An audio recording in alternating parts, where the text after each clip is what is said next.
Here we have a new movie from this year, Bring Her Back from A24 Films. I guess at some point, A24 decided they were going to cut out the middleman and quit distributing through Lionsgate, and they put their own stuff out now on 4K and Blu-ray. This is a very good movie from the two directors that brought us. Oh hell, what's that movie called?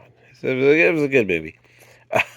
The one where they grab the mummy's hand and kind of learn everything about it. Nonetheless, we'll get back on that. But none of this movie here, those two directors, very, I guess you could say elevated horror, I guess, because that's the best way to describe it. We have a brother and sister couple who return home one day and they're like stepbrother and stepsister, but they return home one day to find out that their dad has died at the shower.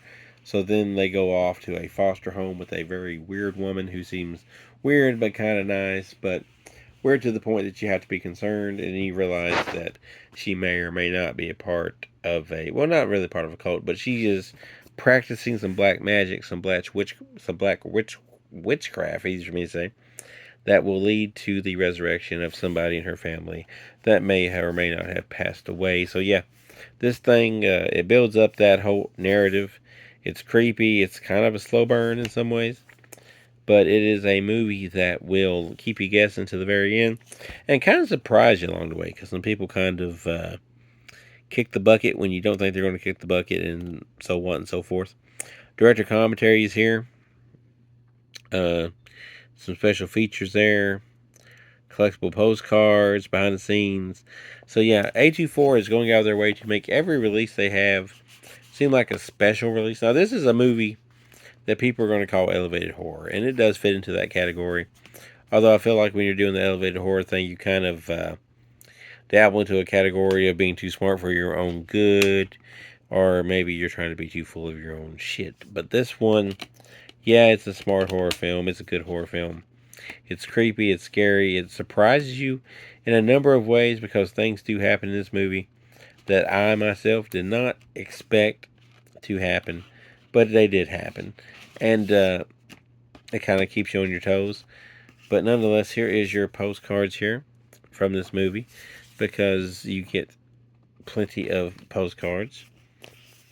But it's one of those whereas it's kind of predictable in a way, other than the fact that people do kind of kick the bucket when you don't expect them to at different points of this, and you never really are sure where things are going to go or how they're going to fall. I feel like it's a movie that kind of I feel like Hereditary is kind of like the blueprint for stuff like this, and that's not a bad thing.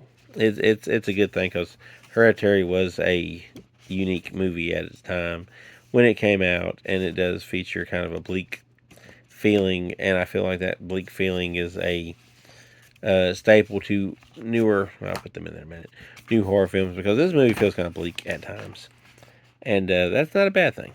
So I give Bring Her Back a 3.5 out of 5.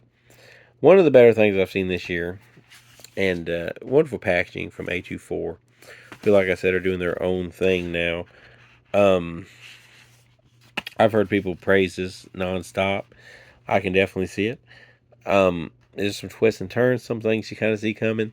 Some things you kind of do not see coming. But yeah, Bring Her Back is probably one of the better movies this year. So if you get a chance to check it out, I would fully recommend it.